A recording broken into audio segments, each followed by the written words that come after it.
Hello. Can you see my desktop? Yep. Okay.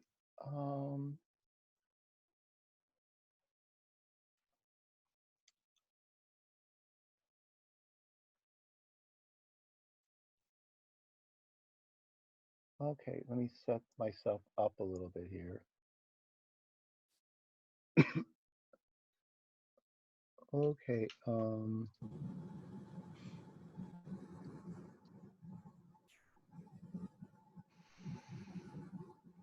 Okay. Hello. First, did you notice I got the links to last week's lectures up on YouTube finally. It took a few days to figure out how to do that. This evening, I'll replace this link here with the link to today's recording. I probably won't be able to do that till later this evening, but I'll eventually get the recording up there here. I got a link here to the homework assignment. It's still not quite ready yet. I've been working on it all weekend. It's taking me a lot longer to write it all up. I've been working on lots of little details to try to make it as doable as possible. So again, remember we talked about it last week. You're going to write a parser and a semantic analyzer. So I've been trying to write up a good explanation of exactly everything that you need to know to do the assignment. So I think it'll be up there this evening. Yeah, I think I can get it up there late this evening. Okay, so then we'll talk more about it again on Wednesday. When it's up there and you can actually see it, then we can talk about it on Wednesday some more and look at how it works. Okay. Last week we looked at this one parser. Remember, real quick, we were doing this grammars and parsing. We looked at the parser that does infix arithmetic. This is the parser your homework assignment is going to be most based on. Okay, you're going to write an recursive descent parser for language 7. Okay, right? So we're not going to write. We're not going to turn language 7 into an infix language. It turns out that would just be a little bit too hard.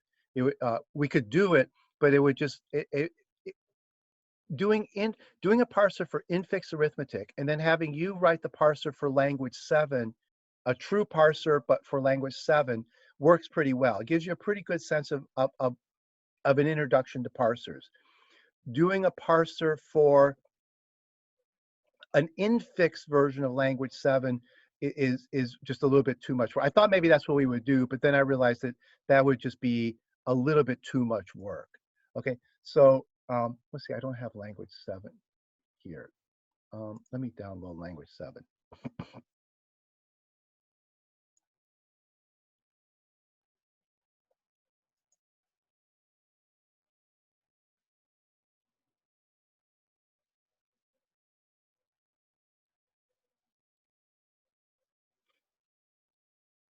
Okay, so remember, this is language 7.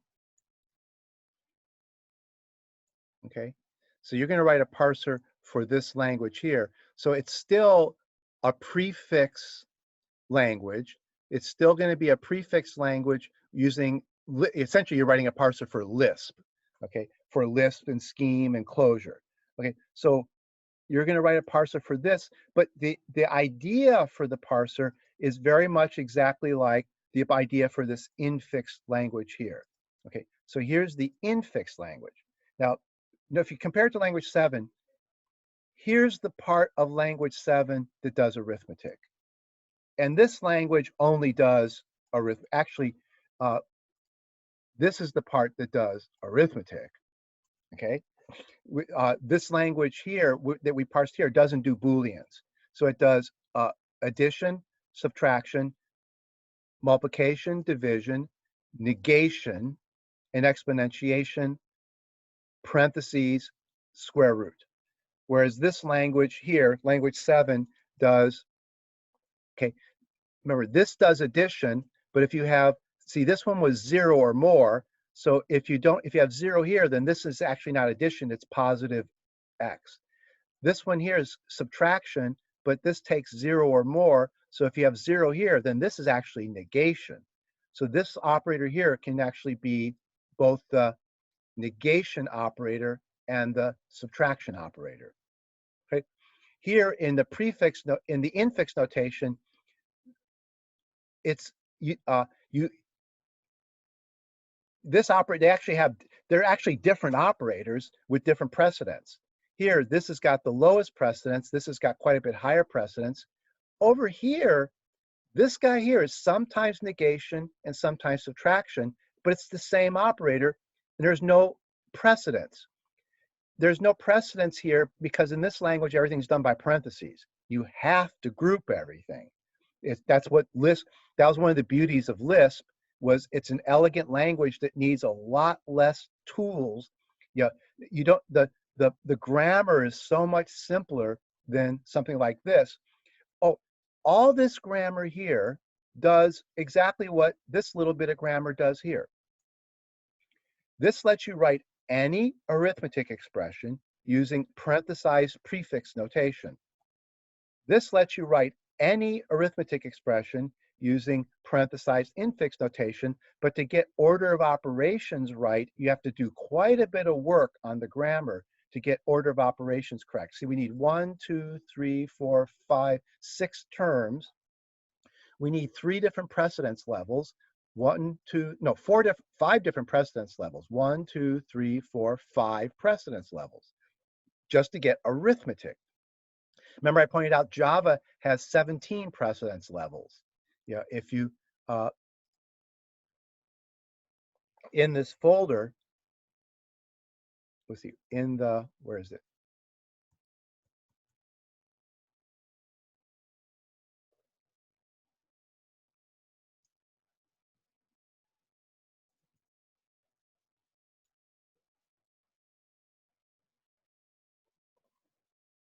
Where is, I thought I had it.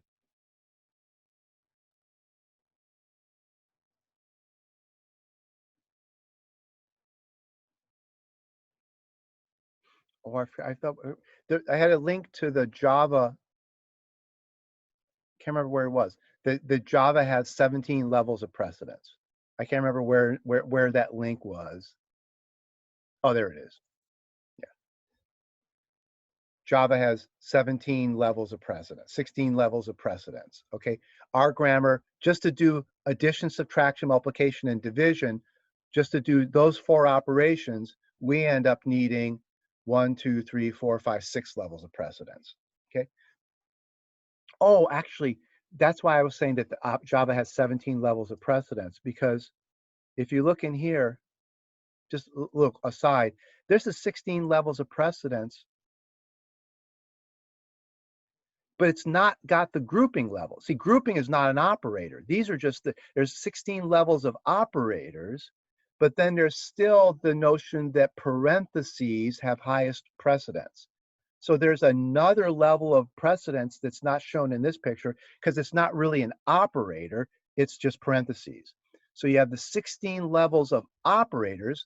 Here we have 1, 2, 3, 4 levels of operators, and then we have parentheses. So that gives us another level of precedence. So we end up with 5 levels of precedence. Java has 16 if you do the 16 levels of operator precedence and then the level of parentheses. Okay, so you can imagine how complicated that grammar gets. So for us to do function, to take this and add all of what's in language 7, to add all of this stuff in language 7 into this grammar just gets to be too much. Okay, so we won't write a parser we won't write an infix version of language 7.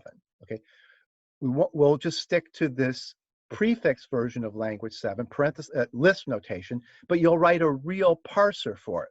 So the real parser will know that well, for example, a real parser will know that if has 3 branches, and that while has 2 branches, and that set has a variable and a expression. Okay, so your parser will know this language very carefully, and your parser will be able to parse this language in much more detail than the parser that is with language 7. The parser that right now, the parser is this build tree function, which is a really lousy parser because it parses trees, arbitrary trees, and knows nothing about what an if should be. That's the root, 3 branches, but the parser build tree doesn't know that this root should have exactly 3 branches. This parser here, build tree, it just builds any tree. So, and there's no restrictions on the number of branches that any tree can have. So this language is a tree, but this language says if should have exactly 3 branches. We're using a parser right now that doesn't know that. While should have exactly 2 branches. We're using a parser that doesn't know that. You're going to write a parser that knows that.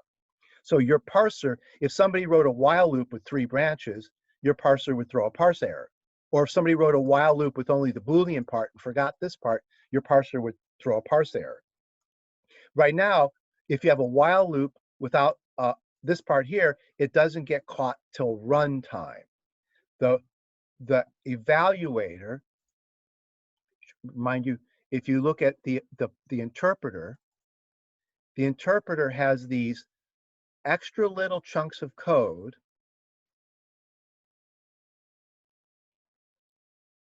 like here's if. If should have 3 branches. So this should have been checked at parse time, but instead it's at runtime. The first thing the evaluator does is ask, does the if node have exactly 3 branches? If there's more or less than 3 branches, crash the interpreter. It's a really bad time to be crashing the interpreter when you get to a if statement that has a wrong number of branches. That should have been caught by a parser. Okay, but another example is a while loop. See, the while loop has to check that there's 2 branches. Okay, another example is set. Set should have 2 branches also. Okay, so if you get down here to evaluate set, where is it? Here's evaluate set. Oh, and I made a mistake. I forgot to check that there's 2 branches. Okay, here's evaluate var. There's the code that checks that it has 2 branches. Okay? And there's actually a little mistake there. This guy should have had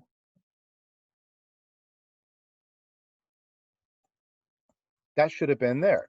Okay, because set should have exactly 2 branches. Okay, set should have exactly 2 branches, so that should be checked by the interpreter at runtime. Okay, notice that when you try to, it's easy to make little mistakes like this. Like the parser is the right place to be checking this stuff. When you check it in the interpreter, it's real easy to have to forget to put the little bit of code that checks these things, because that's not really the duty of an interpreter. An interpreter shouldn't be checking these things. Okay, so here the interpreter does a lot of checking, like while should be 2 branches, set should be 2 branches, there should be 2 branches. Now, some of these don't have a fixed number of branches. Apply, you're applying a function to parameters. There could be any number of parameters. So apply doesn't know ahead of time how many branches there should be here at all. Okay, so that's one of the same. Another one is arithmetic expressions. Like multiplication can be a multiplication of any number of branches. There should be at least 2 branches. You should multiply at least 2 branches, but there could be any more. It could be 2 or more. Okay, this should be 1 or more. This should be 0 or 1. This should be 2 or more. This should be exactly 2. Okay, but those should be checked by a parser. Right now, those are checked by the interpreter at runtime. Okay, right. So you'll be writing a parser for this language. Now, here's the infix thing. The way we write this parser and the way you write this parser, there's a pattern to them that we're going to follow. All recursive descent patterns, parsers follow this pattern. You're going to write an expression. You're going to write a function that gets expression, a function that gets term, gets sign, get factor, get base, get number. Okay, so the parser for this language is 1, 2, 3, 4, 5, 6 functions. The parser for this language is going to be, well, it's going to be more, 1, 2, 3, 4, 5, 6, 7, 8, 9, 10, 11, 12. 13, 14. It's about 14 functions. You need to write something that gets a prog, something that gets a fun, okay? Now, if we look over here, remember when you call get expression, well, it should immediately call get expression, but if get expression calls get expression, you get infinite recursion. So we rewrite this using iteration, okay? So get expression calls get term, then it drops into a while loop calling, it checks for if there's a plus or a minus, then for every plus or minus, it calls get term again. And then it iterates, okay? And we saw the code for that.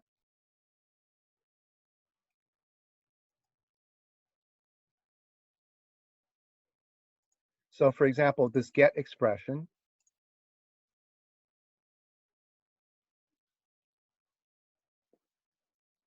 there's get expression, okay?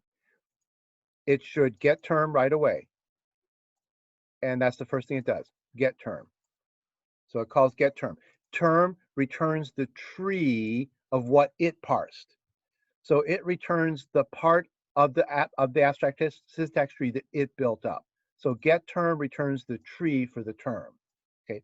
After you get the term, you get into a while loop that starts looking for pluses and minuses and then calls term. And then you keep building a bigger and bigger tree. The tree you get from here gets tacked on to the tree that you got from here. Okay. So then you get into this while loop. While there's another token, and the token's a plus or minus, then you find out which term it is. Is it a plus? You get the operator, so you get the plus or the minus. Then you call get term again and tack it on to the right branch of what you got already. The part you got already becomes the left branch of the operator, and the new part becomes the right branch of the operator. So when you're parsing this, you're building a tree from the bottom up of this term being on the right of this term here. So you're building the tree from the bottom up. Okay, but the key is that you read this across. Get expression calls get term, and then a while loop calling more get terms. Get term calls get sign, then a while loop calling more get sign. This will be a lot easier to write in a way because there isn't these kind of weird iterations. You don't have these weird iterations here. So for example, apply, well, like an easy one is if. If just calls get expression, get expression, get expression 3 times. Get expression, get expression, get expression 3 times. And those three, the three trees that are returned become the 3 branches of this. When you write get while, it will call get expression 2 times, and those will be the left and the right hand branches of a tree with that root. When you write get set will have get variable, get expression, and those will be the left and right branches of a tree based on set. Get var we'll call get variable, get expression, and those will be the left and the right branch of a tree with var its root. The only thing that's a little bit tricky is that star and that plus, okay?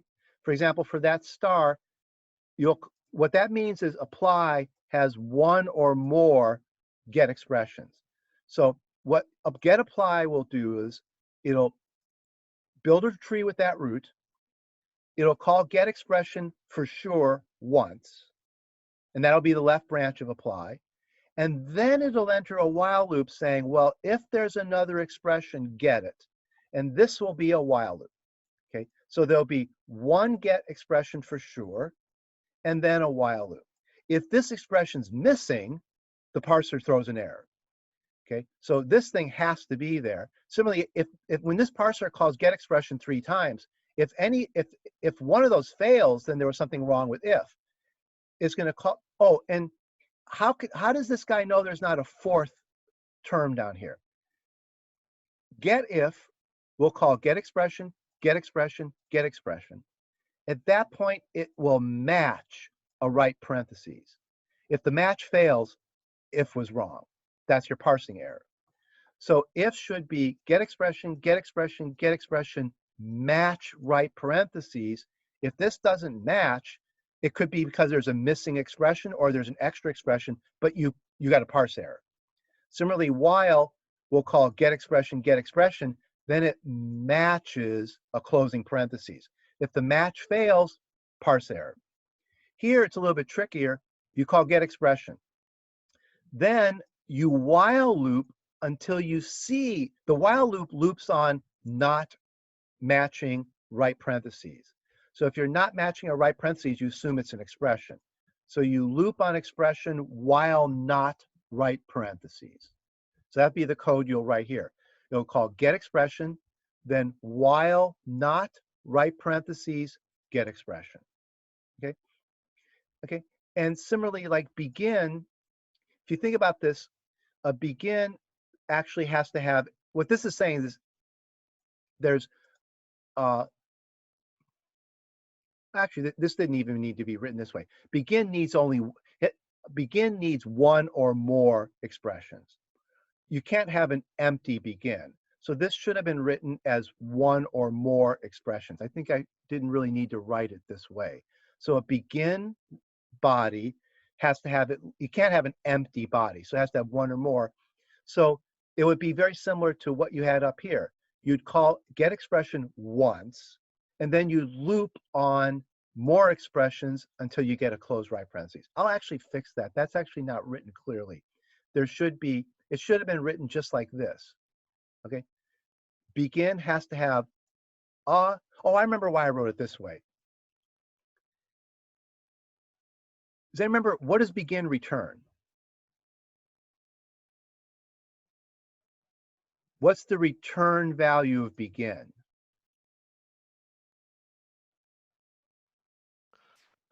The value of the last statement that's Right. executed in that block. So I wrote the grammar to emphasize that this guy is the last one.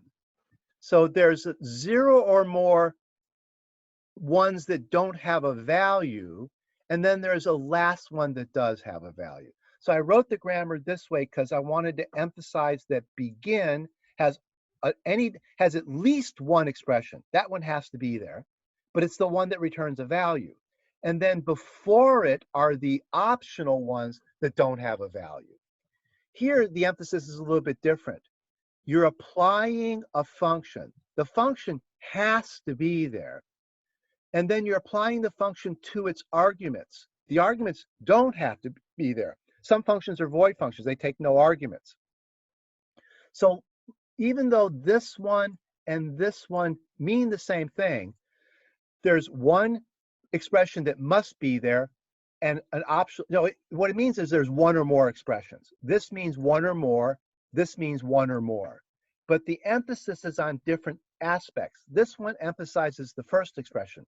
The first one's the one that has to be there. That's the one that's the function. These are the optional arguments.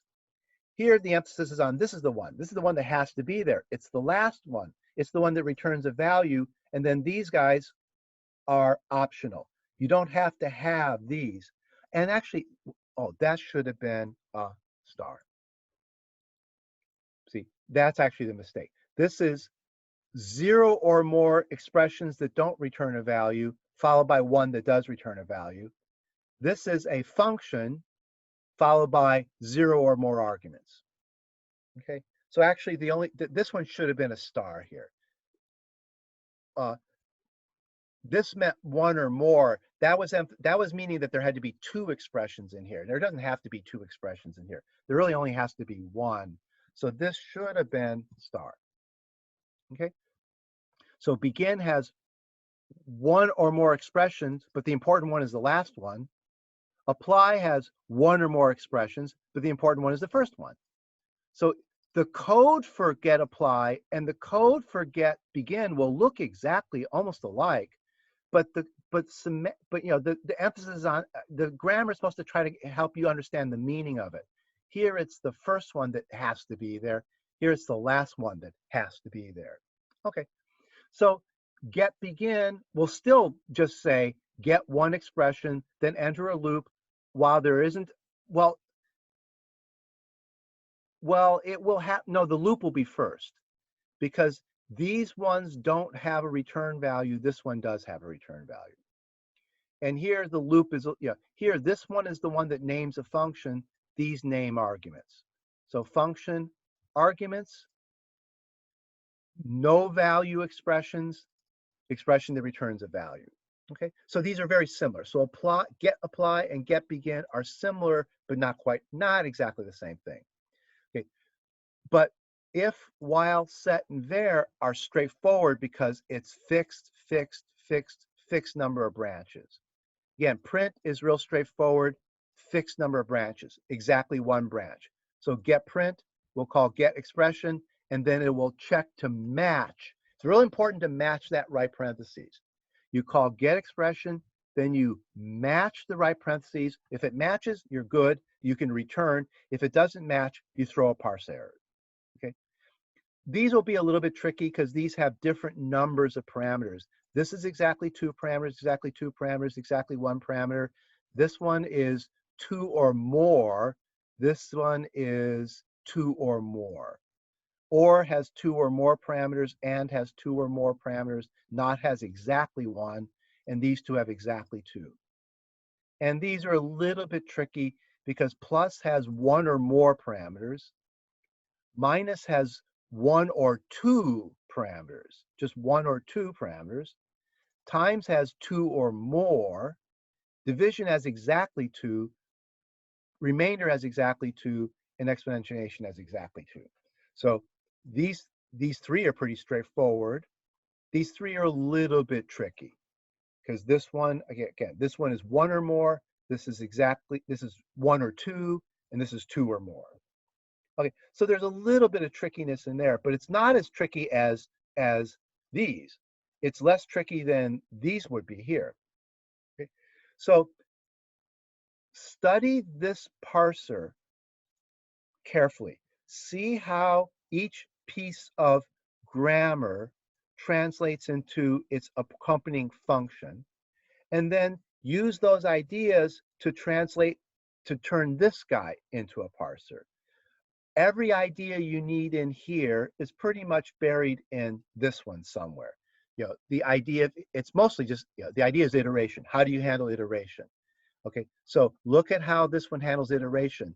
This one handles iteration, but in an easier way. So the iteration here is easier than the iteration in here, but there is a little bit of iteration in here.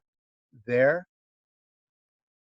and also back up here too. There was some iteration right there. Okay, here you're iterating between function definitions and variable definitions. So you're iterating, this one's a little bit tricky. You're iterating between 2. In fact, I'm probably going to write this one for you. I'm probably going to give you this one written. This one was the trickiest one to write. By giving you this one written, you'll see some of the pattern involved. So I'll give you that one written. You'll get a sense of what the code looks like, and then you could do these down here. Because this one's a little bit weird because it's an iteration, but it's an iteration on 2 possibilities. Okay, so in the parser I'll give you that part written. Okay. Oh, yeah, Andrew? Couldn't you simplify this by forcing all of the functions to be defined at the top of Yeah. the program? I know. I didn't want to do that because that looks too ugly like C. I I I I Yes, that would simplify things a lot, and it would simplify your semantic analyzer too. But I decided not to because most modern languages don't make you put all the functions first and then all the variables later. So I went ahead and kept it this way, more Java-like. That's the way most modern languages are. They let you mix up the function, and the functions can be in any order. So unlike C, if you define a function f and a function g, f can call g and g can call f. You can't do that in C unless you use function prototypes. But in Java, you can just write f and write g. F can call g and g can call f. It doesn't matter what order you put them in. So the order of the functions actually ends up not mattering. That makes this a little bit tricky. But yeah, it would have made things easier to write it as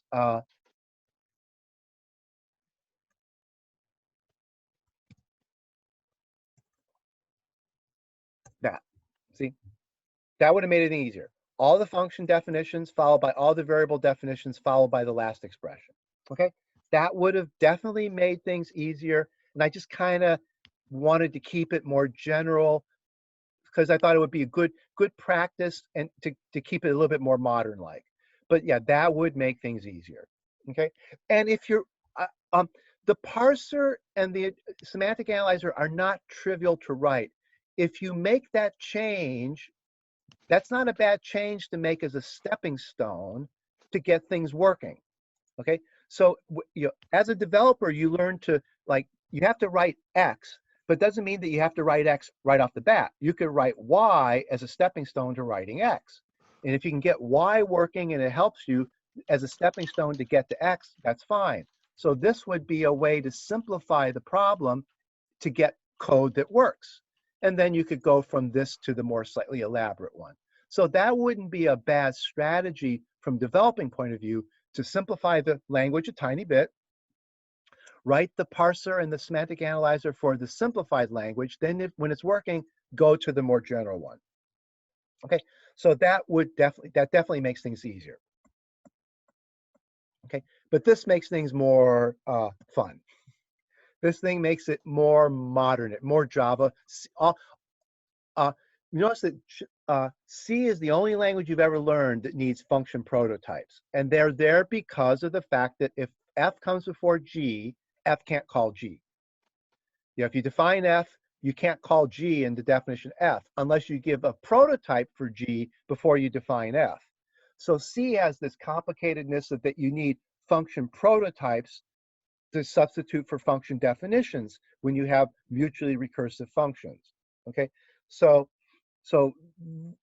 I wanted to get away from that feeling of being very much of making it feel like a C language. And also, even if you go to this version, the function order doesn't, unlike C, the order of the functions won't matter.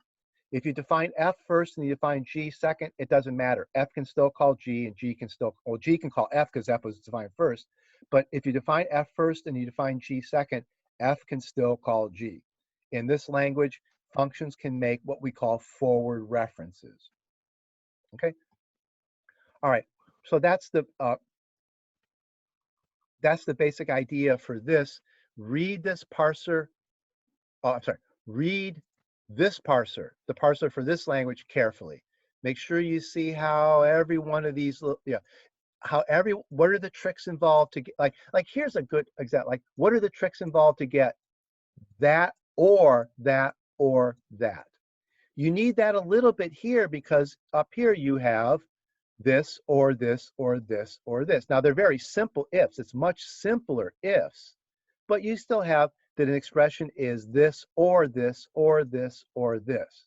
Okay, over here, the only one that has that or is the base. Okay, so base is the only one that has this or, and eventually what it boils down to is that's what peak is for in your tokenizer. You peak, get base peaks at the token and says, well, if it's a left parentheses, I'm here. If I peak and I see square root, I'm here.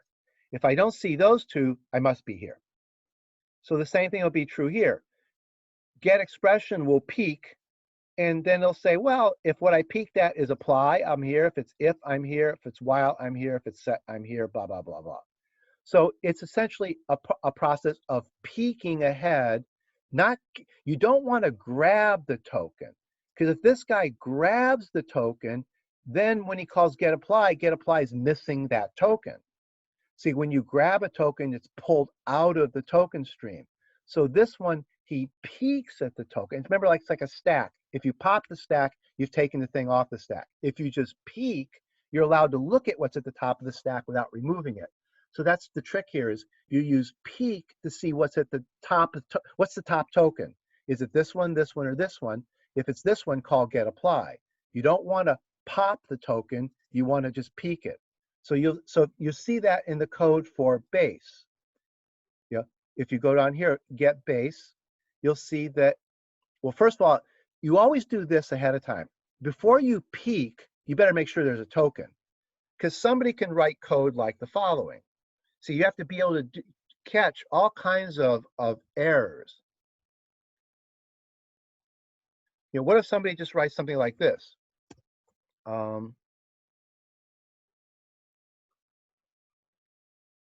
Let's say it's in Java language 7.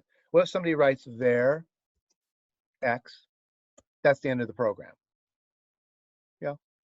Well, after the x, you're supposed to find the value, but you won't have, if you call get token, you'll crash the tokenizer because you'll be getting a tokenizer that's empty. It'll be like trying to pop a stack that's empty. Every time you want to peek at the tokenizer, you better remember to call, does it have a token first, then peek next.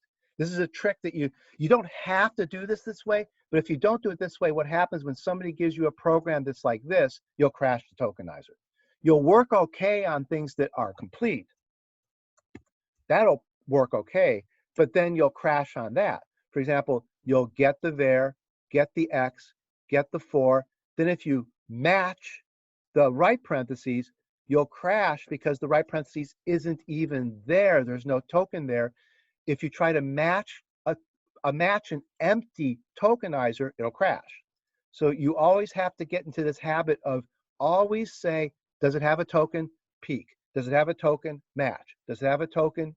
So you're going to have this, does it have a token? Syntax error, unexpected end of input. My parser has about 30 of these. They're everywhere in the parser because you always, before you peek and always before you ask for the next token, you should always ask, is there actually a token there before I can, you can't peek or get something that isn't there. Okay, so now, get base first just said he wants to peek. So first he says, do I have a token? If I don't have a token, I can't peek. So it says, do I have a token? Then it peeks. Okay.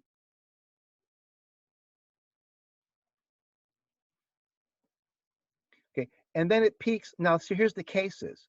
See, if it peeks and sees left paren, it knows they're in the get expression case. If it peeks and sees square root, so else if peek sees square root, else if peek sees square root, you're in that case. And here I just use process elimination. If it's not the left paren case or the square root case, it must be the number case. Okay. All right. So you basically handle these optionals, a base is this or this or this, by peeking. So you'll use that here. You'll use it a lot here. You'll distinguish all these by a peek, and the same thing here. You'll distinguish all these by peeking at the operator. Is the operator or, and, not? Is it a one of these, or is it a one of these? Okay, so you peek. And same here. All these are handled by peeking at the operator. Plus, minus, multiply, divide, remainder. Okay, so optionals are handled by peeking. Iterations handled by some kind of while loop, and optionals are handled by a peek. And a little trick is every time you peek, you better check if there really is a token there. If you don't care about if you just want, when you first write the parser, write it to parse correct programs. Okay, I'll give you test cases that are all correct programs. Get your parser to parse the correct programs first. To parse correct programs, you don't need to do a lot of this error checking about checking if there are tokens first. So write the parser to parse correct programs. Then start worrying about, I'll give you a separate bunch of test cases that have incorrect programs. Stuff like, so you'll see test cases like this.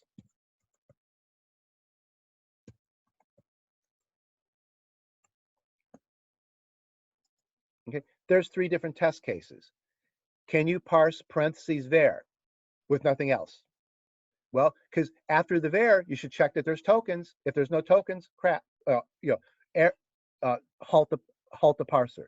On your hand, there might be left paren var, a token, and then there's nothing else. Well, you have to make sure that you check that there are still tokens. Then there's this one. Then there's one that works. Okay, but then I'll have something like this. That's another problem, because now there's the left paren, the var, the x, but then there's something there that doesn't belong there. So you should give a parse error on this, a parse error on this, a parse error on this, and a parse error on this. So I'll have a test file that has lots of errors, but there'll be one test file that has nothing but correct programs. Get the parser to work on correct programs first. Then there'll be a separate test case that has lots of these error cases, and then you start adding the error checking code to your parser. When you write the parser, add as much error checking code as you can think of while you're writing the parser, but make sure the parser parses the correct things first. And you might find that as you run the test cases that are bad test cases, you might find that you're missing some error checking in your parser. It's kind of tricky to get a parser to do all the error checking it needs to do. It's easy. Okay, here's a little philosophical thing. It's easy to know what's right. It's a lot harder to know what's wrong, because here's the rules on what's right. Everything else is wrong. So while there's a specific set of rules for what's right, there's an infinite number of rules of what are wrong. So there's an infinite number of things to test for wrong cases. And you need to write, it turns out you need to write a lot of boilerplate code to get all the possible wrong cases. That's where test cases come in. The best way to make sure your parser covers all the wrong cases is to write a test case for every possible wrong case you can think of. Test-driven development really works in a case like this. To sit there and stare at your parser and think, do I need another test case? Do I need another error check here? Do I need another error check here? Do I need another error check here? To do that in the parser is really hard. It's way better to just have a gazillion test cases, and then if you fail one of them, figure out what failed. What was missing from the parser when you failed a test case? Okay, that's not a guaranteed way to get correct code, because you may be missing a test case.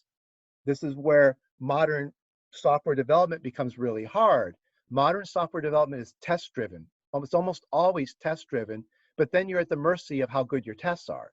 The quality of your code will depend a lot on the quality of your tests. If you miss an important, if you forget that test there, you may not realize that your parser doesn't work when there's an extra parameter in var. Okay, so if you miss a test, you may miss an error condition in your parser. Okay, so I'll give you one set of tests which are all correct. Now be your goal. First, get the parser to parse the correct things. That's mostly following the grammar. Write the parser to follow the grammar. Then start thinking about, how do you add all these extra, how many of these little extra test cases do you need? There'll be a lot of these. Check for there being a token, otherwise throw unexpected end of input, and then there'll be some other ones you need. Okay, see here's another one, checking for unexpected end of input. There'll be there's quite a few of those. That's the most common thing. Anytime you want to grab a token, you got to ask, is it there first? Every time you're going to grab a token, whether it's by next token, peek, or match, doesn't matter how you're grabbing the token. You could be asking for it by peeking, you could asking for it by calling next token, or you could be asking for it by calling match. Make sure always make sure there's a token there before you do that. Okay. Okay. Let's start talking about the next topic. On the website, I put a new language up there. Language 8. Okay. This is a huge jump for us. This is going to occupy us for the rest of the semester.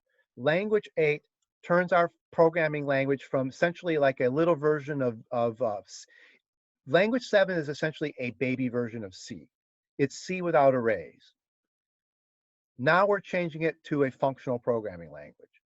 Language 8 we're going to make a tiny change in the language that has an amazingly major impact on the way the language works.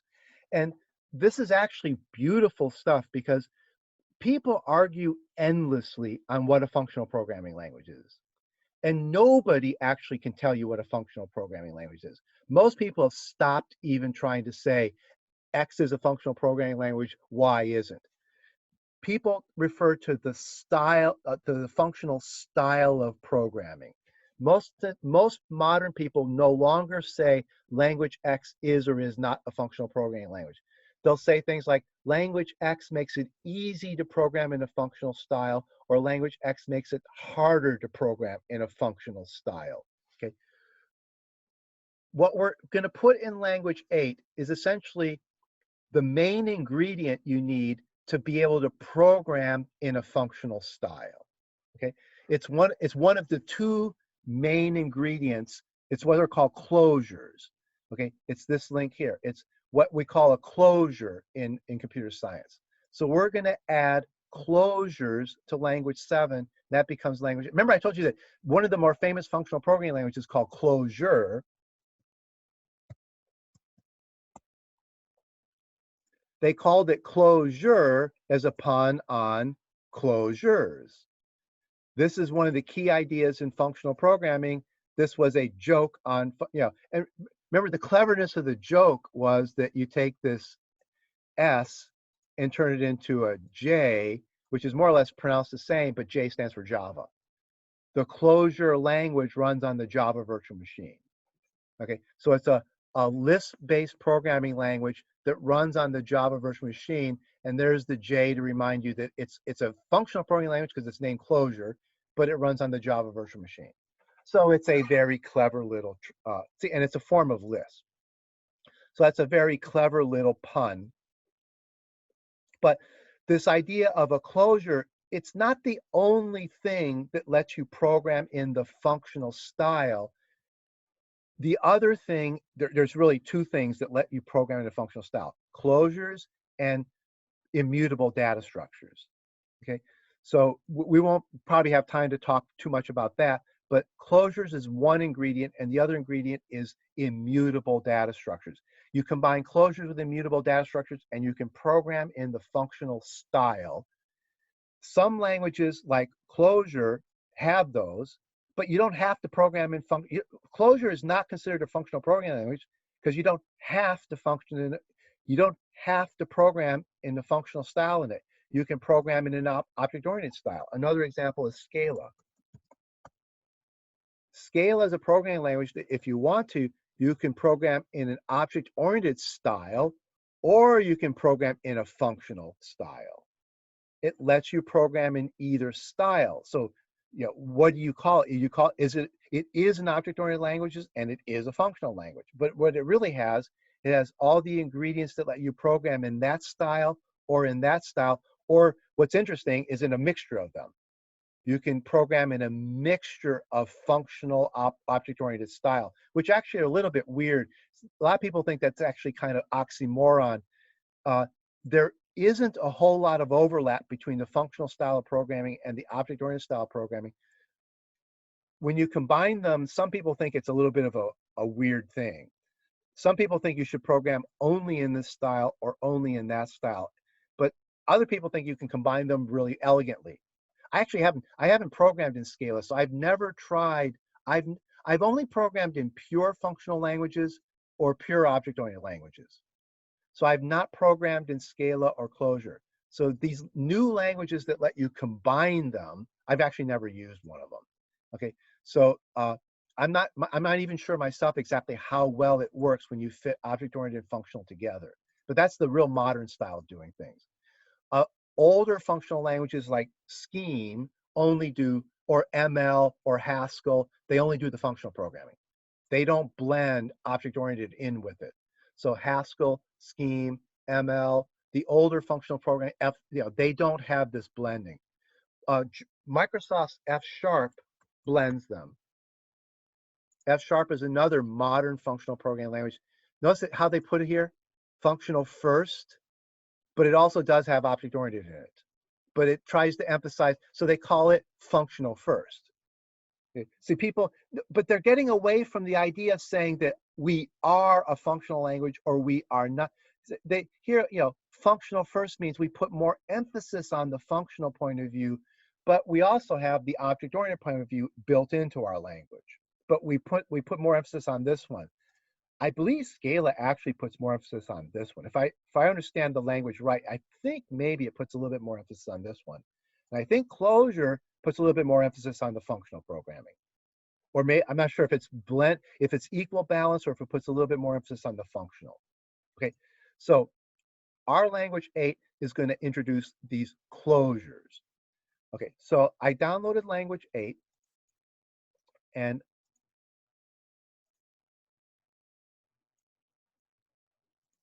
let's look at the grammar. Actually, what we're going to do is compare the grammar of language 7 with the grammar of language 8. So let me open the grammar of language 7 and then open the grammar to language 8. There's very little difference in the grammar. There's a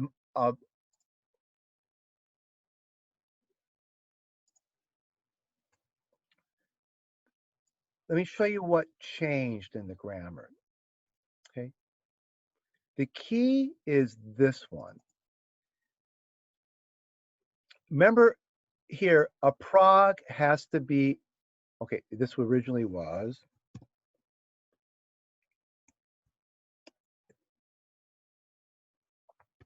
Prog is an alternation of function definitions and variable definitions. Okay. Function definitions can only be up here in prog. You have to define your functions before you get to the body of there's the body of the main, essentially the body of your main method is that guy. So you have to have all your function definitions before you have the body of the main. Okay, right? Over here, oh, and then lambda can only appear inside fun. Yeah, if you look, the only place if I search for lambda in my grammar, you see that it's only, well, in the grammar, it's only in those two places. Lambda can only be inside fun. Okay. Okay. What we're going to do is move lambda down here into expression. Lambda is now an expression. That's the little change in the language. Now, lambda doesn't change. See, lambda here and lambda here are defined exactly the same way. We've just moved lambda into an expression. Okay. Now, once lambda is an expression, it can be anywhere where you have expressions. So for example, their variable expression, that could be a lambda. So you could define a variable as a lambda. That means you don't even need fun anymore. See, fun was for defining a variable as a lambda. But once lambda is down here under expressions,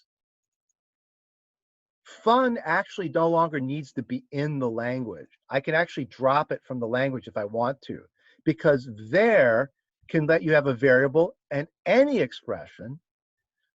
So that means, but since lambda is now an expression, you can use there to define functions. You don't need this one anymore. I only leave it in the language because some languages like JavaScript and even a few others, they make a slight distinction between functions defined using fun and functions defined using there.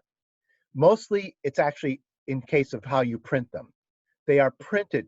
It's really just a matter of not how they work, but how they're printed. You denote these ones slightly different than the way you denote these, but they work exactly the same way. Okay? So we actually don't even need this in the language anymore. We could drop it because we moved lambda into expressions. Then over here, since there and fun play the same role, we don't need to have prog alternate between function definitions and variable definitions. It just has variable definitions. Actually, this should have been written.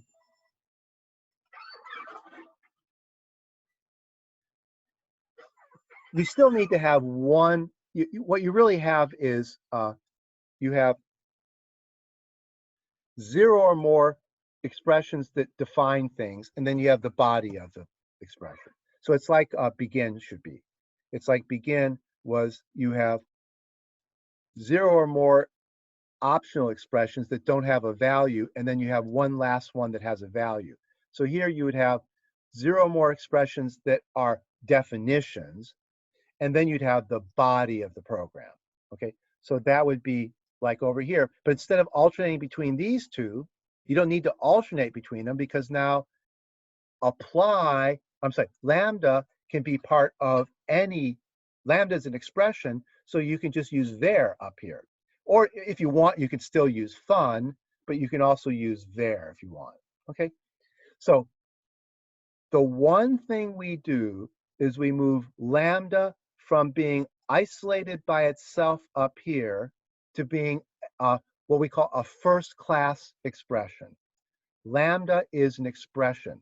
It is a value in its own right, okay, and it can appear anywhere in a program. Okay, that little change, everything else is the same. Okay, everything, fun looks exactly the same as it did over here. It's just it's moved a little bit, but we could even drop it from the language if we wanted. We make a tiny little change in prog, but it's not an important change. The definition of lambda hasn't changed. Where it is changed from being outside of expression to being inside of expression. Okay, and that ends up making a massive change in the language, really huge change in the language. Okay, so let's think about some of the things you could do with it like this. Okay, here's a good example. Okay, let me close this one.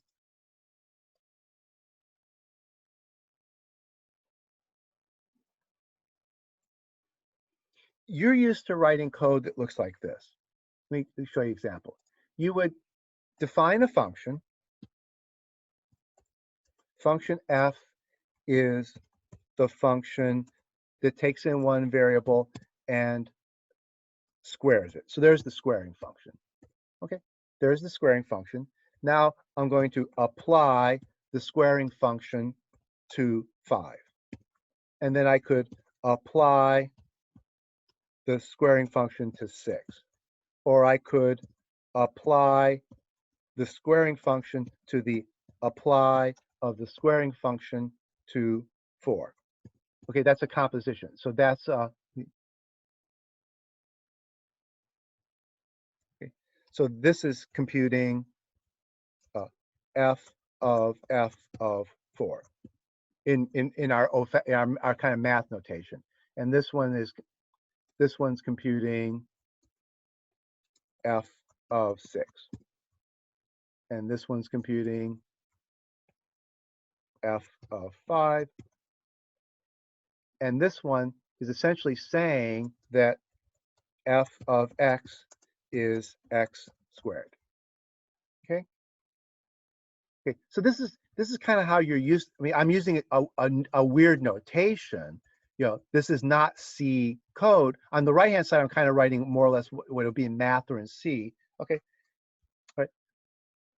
Now that's language 7. Okay. Because in language 7, you have to define functions using a special symbol here, and then you say f is the name for that function. Now watch what I can do in our new language. I can do the following. I can apply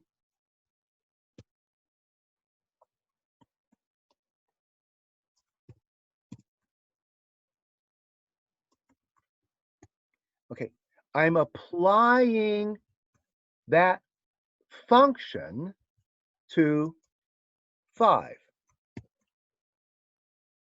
That is essentially this line of code here. Because what is f? F is that lambda expression. Now, in this is in language 8.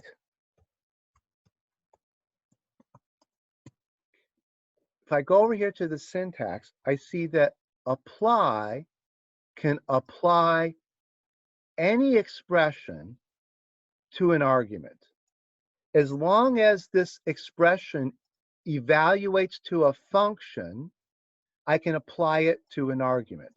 So over here, what I'm doing is I'm applying a function literal.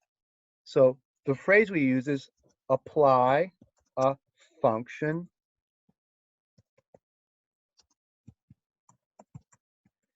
Okay. This is also sometimes called an anonymous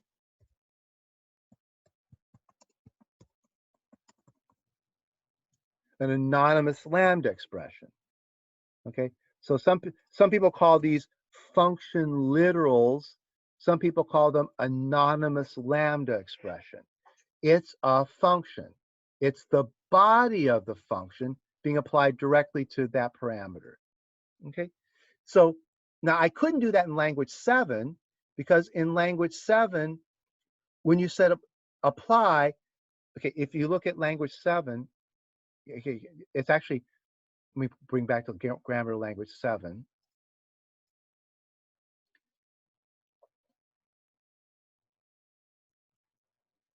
Look at apply here. It's exactly the same as apply here. You apply an expression that gives you a function to an argument. And in language 7, you apply an expression that gives you a function to an argument. Okay. But in language 7, I cannot write this because the lambda is not an expression. I have to have something here that returns a lambda, like the name of a function. Usually what would go here would be like we did over here. It would be the name of this function. The name of that function evaluates to that lambda. Okay, so I have to use something that names a function here. In language 8, since lambdas are themselves actual expressions, in the apply here, this guy can be a lambda. So I now have this ability to write interesting things like apply anonymous function to a parameter. Okay. Okay. Now I can also do the following in language 8. I can take this example and make a slight little change to it.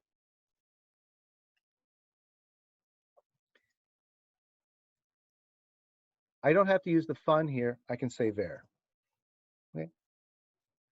Now this is a minor difference between language 7 and language 8.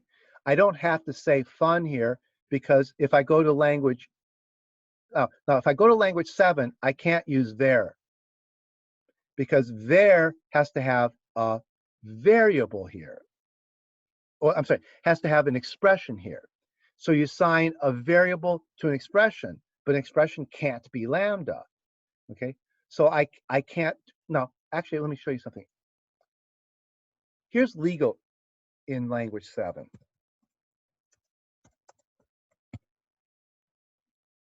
What does that do?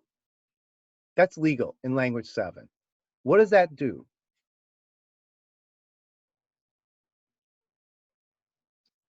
Aliases the function f with the name h. Yeah, it's an alias, but it works in the grammar because if you look at the grammar, what can var take? Var can take a name and then any expression here. So this could be another name for a function.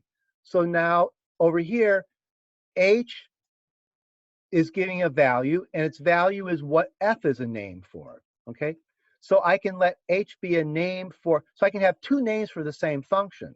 Okay. Okay, so notice that in there, I can put something that evaluates to a function on the right-hand side, but I can't put a lambda on the right-hand side. Okay, I can't put that in language 7. Okay, okay, so here I can have,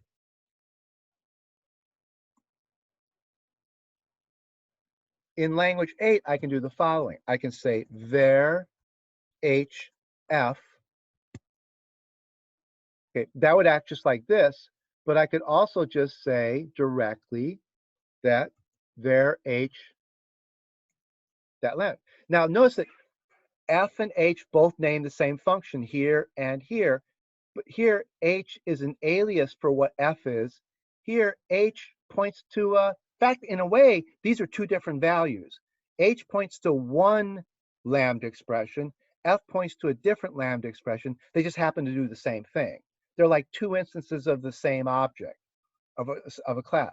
So in effect, this is slightly different. This h is not an alias for this guy. This h represents that lambda expression. This f represents that lambda expression. So in language 7, I could have a variable aliasing a function, a lambda expression, but I can't put the lambda expression directly in there. In language 8, I can just say var f lambda expression, which is why I don't really need fun anymore. I don't need fun any. So for example, here I could put fun there. I could put either fun or var there. Okay. And again here, I could put either fun or var here, but the interesting thing is to put var and say variable h is a lambda expression. So I can put lambda expressions now in language 8 anywhere you see expression could be a lambda expression. Like I can print a lambda expression. Yeah, I'll have to set up my print function to know how to print functions. Usually the way people print a lambda expression would be something like this: x goes to x squared. Well, in this case, it'd be x times x. The lambda expressions are, in modern languages, a lot of people print them out as little arrow operators like that. This, instead of writing out this whole thing, lambda x, x times xx, you would just say, well, x, it goes to x times x. So I could, in our language, I could print the lambda expression. I'll write a different lambda expression here. Lambda y is plus 2y. Okay. That would probably print y goes to 2 plus y. Okay. So I can print a lambda expression. Now in language 7, I could print a variable that named a function, and I would get that same output. So I could, if I go up here, there's nothing to stop me in language 7 from saying print f or print h. I can do those, okay? And they'll print the same thing. They will print the lambda expression. So this would print x goes to x squared, okay? But in language 8, I can just say print this lambda expression, okay? Now, that's part of the difference between language 7 and language 8. Now, let me show you something that's even more really where things start getting real interesting, okay? The body of, okay, if you go to language 7, the body of a lambda expression is this guy. It's another expression. An expression can only hold these things. So that means a lambda expression cannot have a lambda expression nested inside of it. This is where the real deep idea comes from. In this grammar here, the body of a lambda is an expression, but expressions do not include lambda, so no lambda can have a nested lambda expression. In language 8, the body of a lambda is an expression, but an expression can be a lambda, so you can have lambdas nested inside of lambdas, what people call nested functions. That's what we really get. Nested functions open a huge can of, well, they do two things. They allow functional programming, and they open a huge can of worms. Okay, nested functions do all kinds of strange kind of things for you. Now, let me show you an example of a baby version of a nested function. Okay, suppose I want to define a function. I'll use the fun notation. I could use var or fun, but I'm going to call this f. Okay, and I want this function to be a lambda. that takes in a parameter x. Okay. Now, what do I want this function to do? Well, suppose I want the function to return the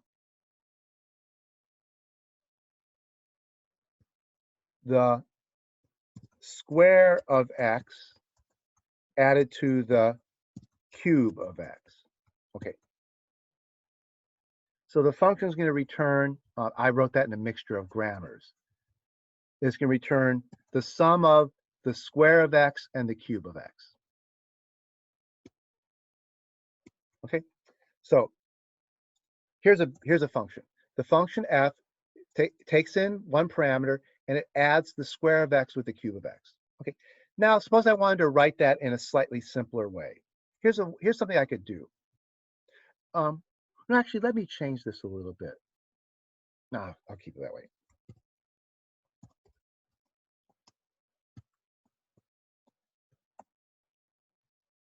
Suppose I decided I wanted a helper function that does the squaring. Okay. So the body of my lambda will begin with a begin,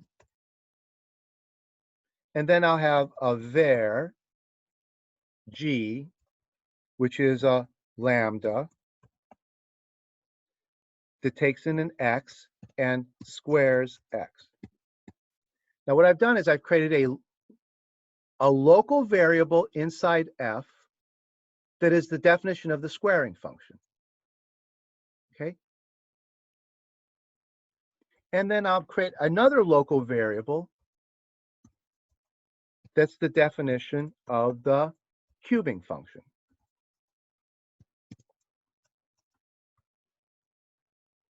And then what does my function return? It returns the sum of apply g to x with apply h to x.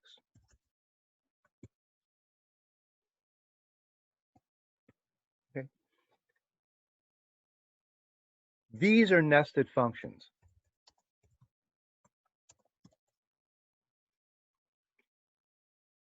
These are nested functions as helper functions.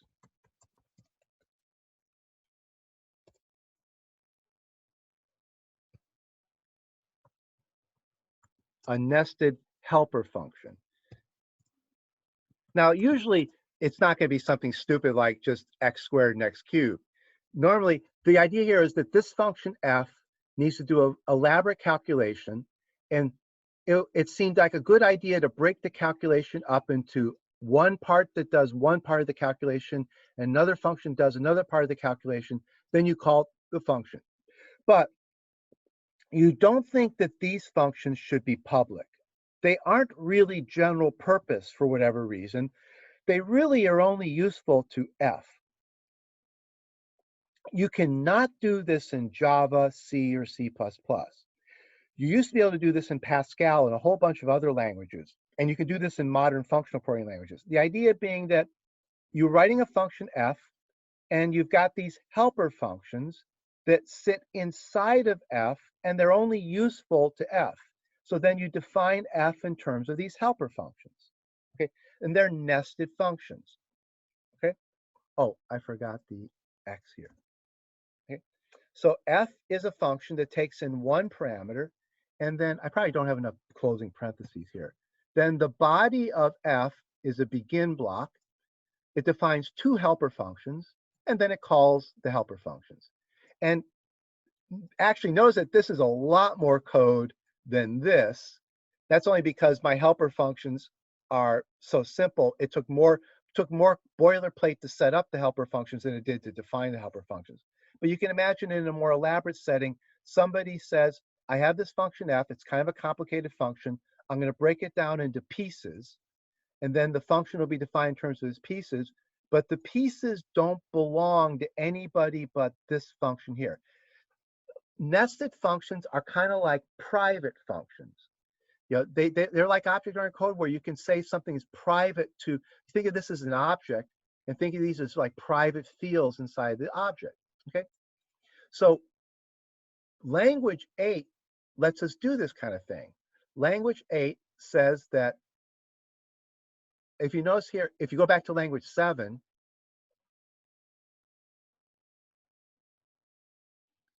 a fun, the body of a lambda is any expression.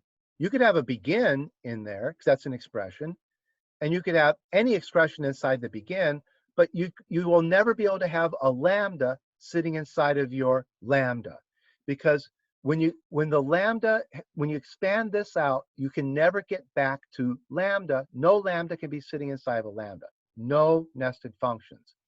By moving lambda here, we allow lambdas inside of lambdas. We can have a lambda buried inside that, like you can have a begin where one of these guys is the lambda. Okay, so that's what we have here. We've nested functions inside of a function. By itself, nested functions aren't a big deal. The Pascal programming language had nested functions, but it didn't do very much with them. They were just basically these little helper functions. Okay. Now let me show you here's the real issue here. Let me do a more kind of tricky thing. Let's see. Okay.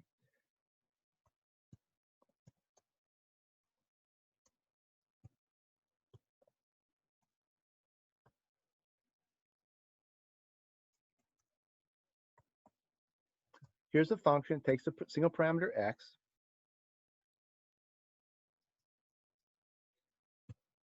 I'm going to put a begin block in there. I'm going to define a local function. I'll just make it the same as before. No, actually, I'll change it.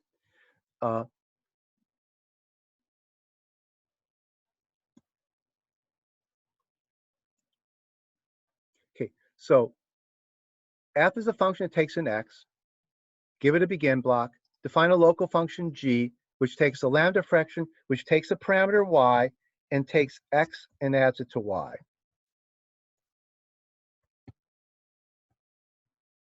Okay. Okay. Then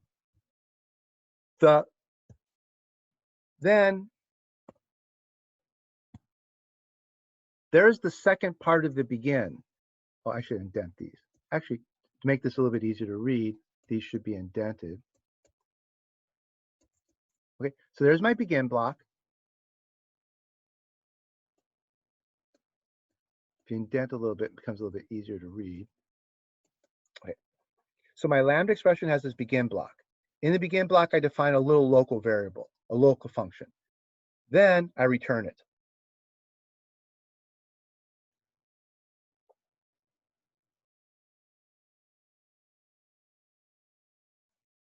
Okay.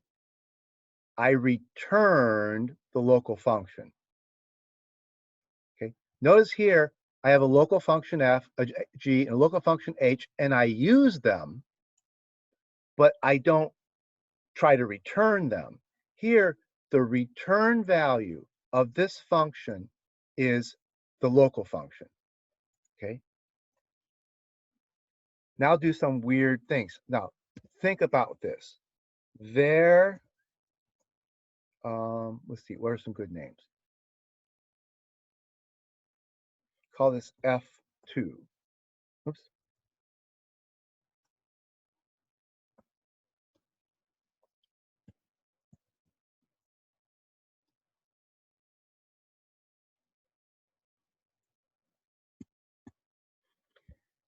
Real tricky question. What is F2?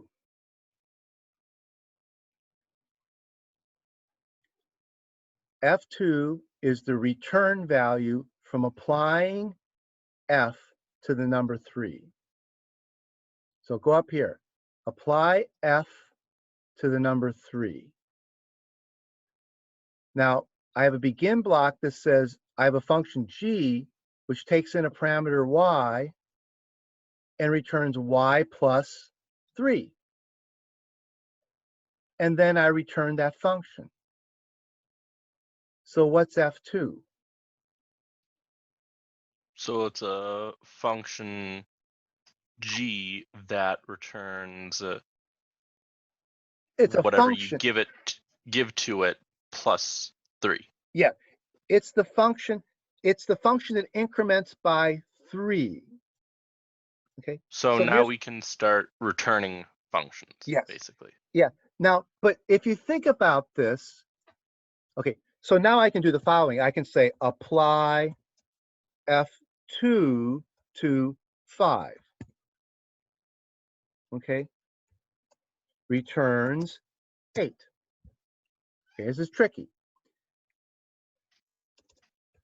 F2 increments by 3.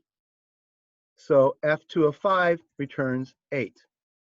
Because G is the function that increments its input by whatever X is. Okay.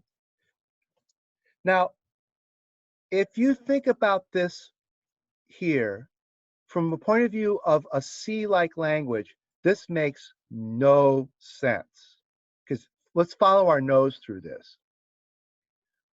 When you call a function, you get an activation record. And in that activation record, X is bound to 3. So you've got this activation record with X bound to 3. Then you define a function and return it. But when you return this function, what happens to the activation record? When a function returns, what happens to its activation record?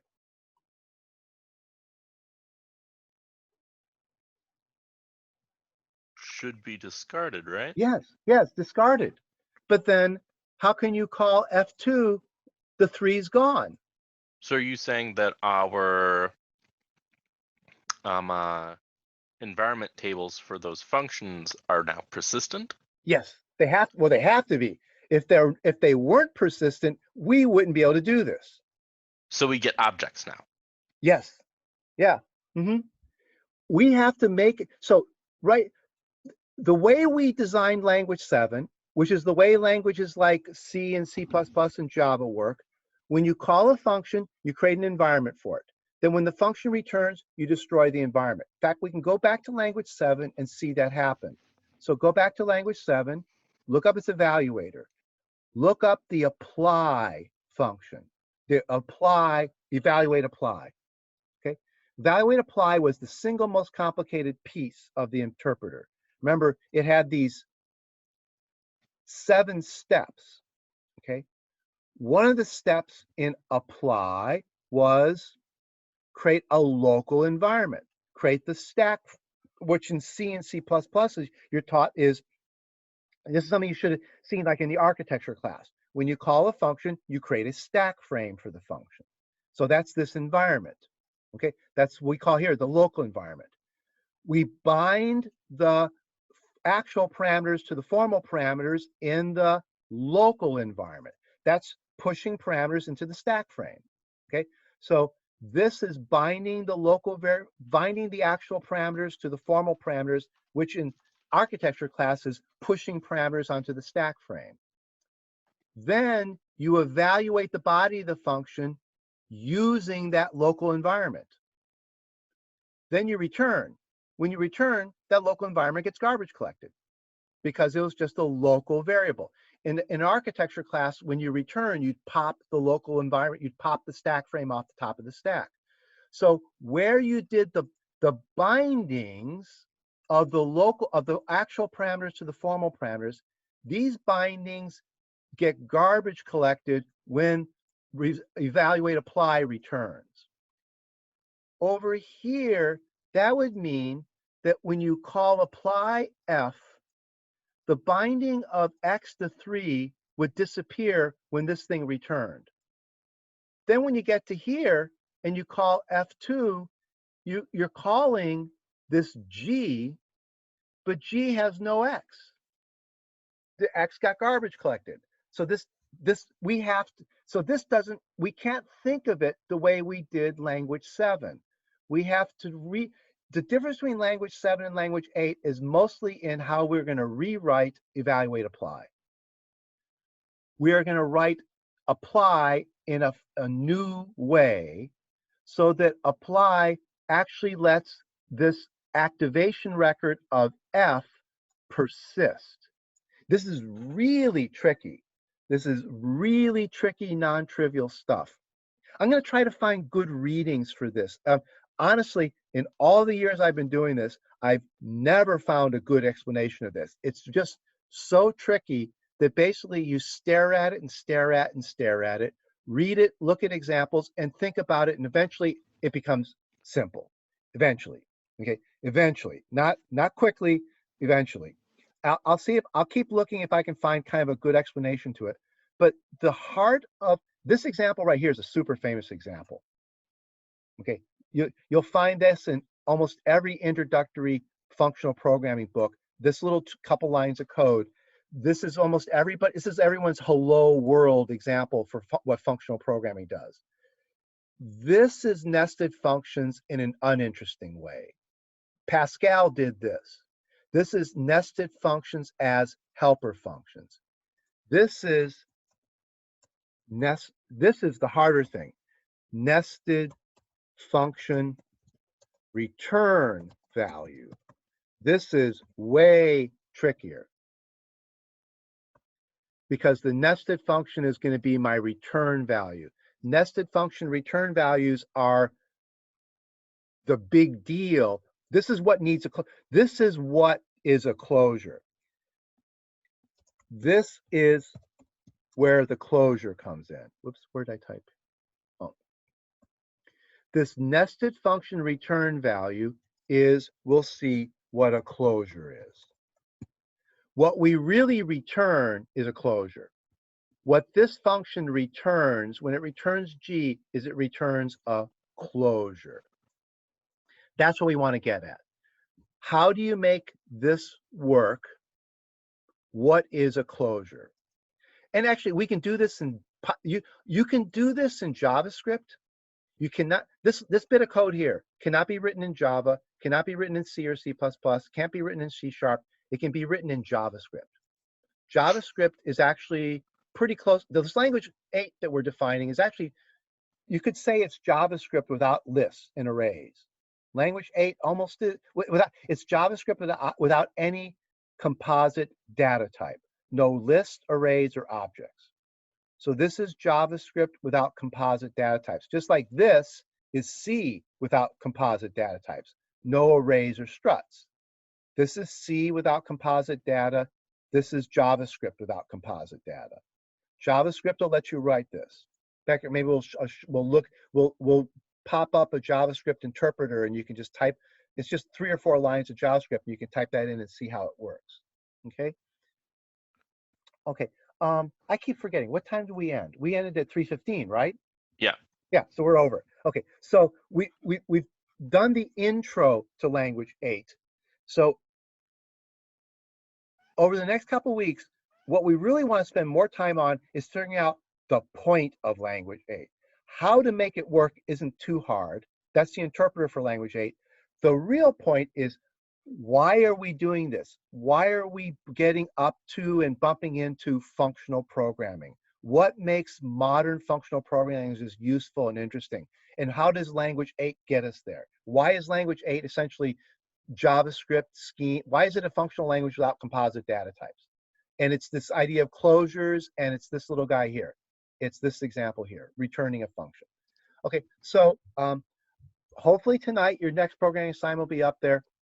And I'll try to find a good reading assignment to try to explain these idea of closures. I've been looking for a good one.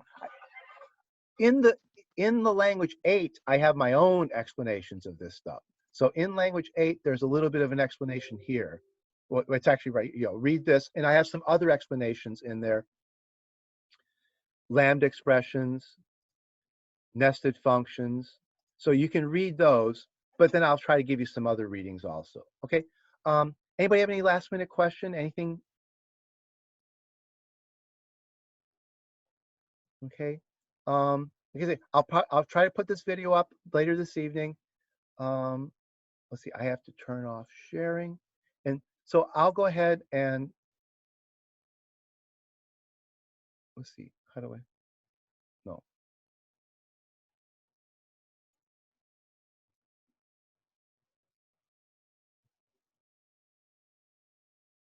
I forgot how to get out of this.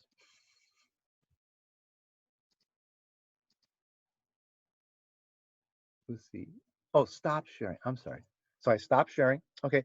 And then I can just go ahead and end the meeting now. Okay. So if you have any questions, send me an email, or if you want to talk with me, we can arrange a video meeting. So if you have any kind of questions at all, let me know. Okay.